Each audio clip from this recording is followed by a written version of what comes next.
Hello again. Do you experience emotional distance between you and your partner? Do you feel that you don't connect with each other anymore the way you used to? Or do you find that your conversations have dried up and have become very transactional? Do you want to rekindle the emotional connection between you and your partner? If yes, then you are at the right place. So emotional connection and healthy attachment is the basic glue that creates a bond in the relationship between people. Yeah, and when this emotional connection fades or it deteriorates, then you may experience it as feeling distant, boredom, disinterest, escalating conflicts, and overall a deterioration in your relationship. Many couples come into therapy saying that they are not able to connect with each other, or they think they have lost the love in their relationship. Well, I tell them that it is possible to reconnect, reestablish, and rebuild that connection in the relationship as long as they are willing to put the effort that is required. Now, relationship can offer really a fulfilling life. Having said that, it has its own sets of challenges. I am Kala Balasubramanian, founder of Inner Dawn Counselling. I'm a counseling psychologist and psychotherapist, and I work with couples extensively as a relationship counselor. Some of the approaches that I talk about in this video are tried and tested methods that I use in my work with couples. Before I get into what you could do differently, I think it's important to a little bit focus on the process that you need to follow for these actions. Now, there are three significant aspects to keep in mind. First is what do you think or what do you believe? Second one is how do you feel about it emotionally? And third, what do you do in action, per se, behavior? Yeah, it is important that you keep in mind all the three processes for this. Yeah, that means you need to involve your thinking, involve your emotions in terms of how you feel, and act accordingly. And if these three are not aligned, then the impact of what you do will not be felt. Remember, if you are doing things differently now, if you have not done this for a long time, it might initially feel a little bit weird or awkward or even artificial for that matter. It's also possible that your partner may not be able to receive what you're offering them completely. So it's important to have, take time and to put consistent effort to see results in this process. Yeah. So with that understanding, with that background, let's get started. Number one, make time and effort to appreciate your partner. Now, if you ask me why I should appreciate or acknowledge my partner, I would say our whole life, our entire life is a process of seeking, getting, and offering acknowledgement to others and to ourselves. It allows us to be better and do better.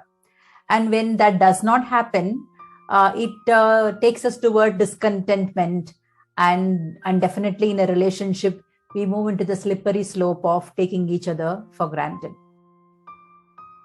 Now, if you ask me what is there to appreciate, or that I don't know what to appreciate, or my partner already knows all these things and what is new about it, then I'm sorry, you're missing the point. Let me ask you a question. If I ask you to list down 10 things that you don't like about your partner or 10 complaints about your partner, I'm sure you will be like lightning fast and you will be able to come up with 10 things in a jiffy. And if that's the case, what stops us from really thinking about it and identifying certain things which we really like about our partner and which we really appreciate? Now, you could appreciate certain characteristics about your partner. It could be about honesty or genuineness, warmth, gentleness, kindness, meticulous, and so on. Or it could be about something that they that they do or that they have done already, or it could be something that they do every day for you or for the family per se. So so it is important to identify. It's also possible that for you to go back in memory and think about the good times that you have spent with each other, and during the time when you actually chose each other as a partner. So I'm sure you saw something in each other which really made you choose each other as your partner. You can acknowledge any accomplishment of your partner. It need not be significantly huge for you to acknowledge that. Now, when you don't truly acknowledge your partner every single day, then the risk of taking them for granted really becomes high. Yeah, and that is usually a very common reason for loss of emotional connection. If I were to look at my own experience, 80% of the couples that I see have at least one partner who says that they don't feel appreciated in the relationship, or they feel taken for granted in the relationship, and over a period of time they make meaning out of it, saying that they are unloved in the relationship. So I generally tell my client couples to make at least 15 minutes a day for each other. Perhaps sit with each other in privacy, look at each other, make eye contact, and at least share, a couple of things that you truly appreciate about the other person. And as I said, it could be an everyday thing that they do, or something which is their characteristic, or something which they have accomplished per se. So try this and then see how both of you feel about it. Number 2, every day ask your partner what you can do for them to make their day better, to make their life better and easier and less stressful. Now, if you really feel that you care for your partner, but your partner is not able to see or feel your care, then there is no point, right? It is important for you to show your care in a way that your partner is able to recognize it. It is aligned to their needs, and they are able to recognize and acknowledge that.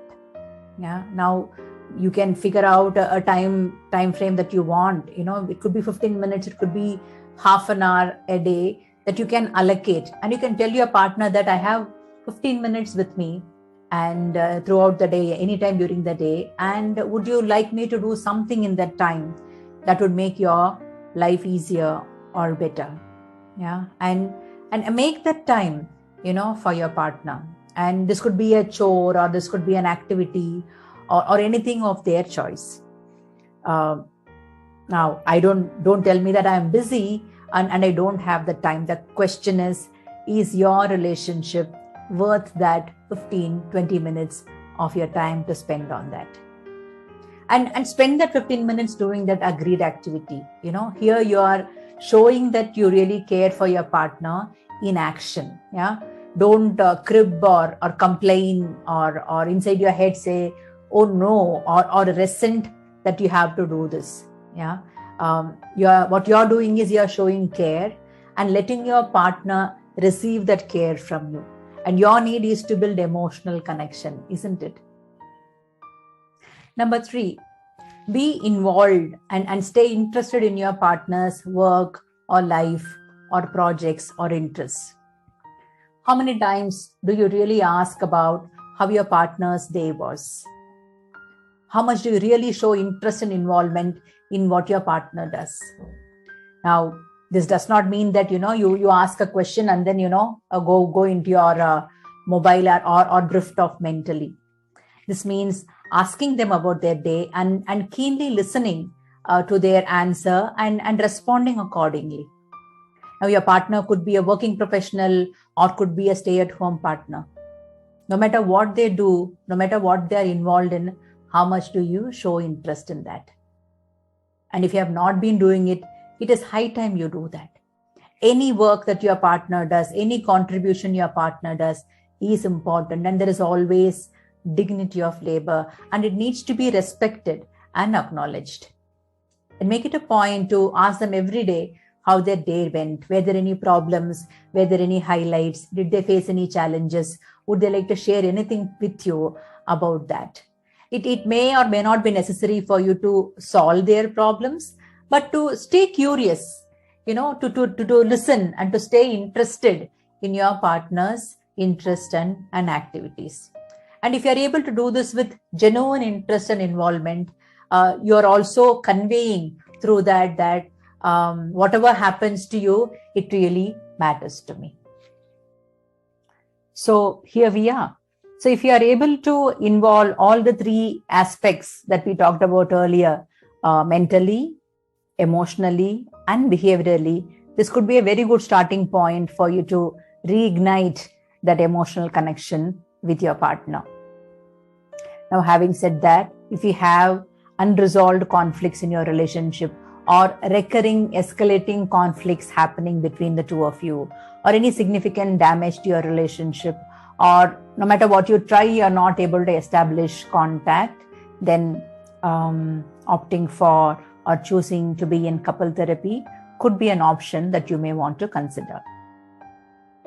Well, if you like this video, do like, share, and subscribe to our channel, and I will see you soon.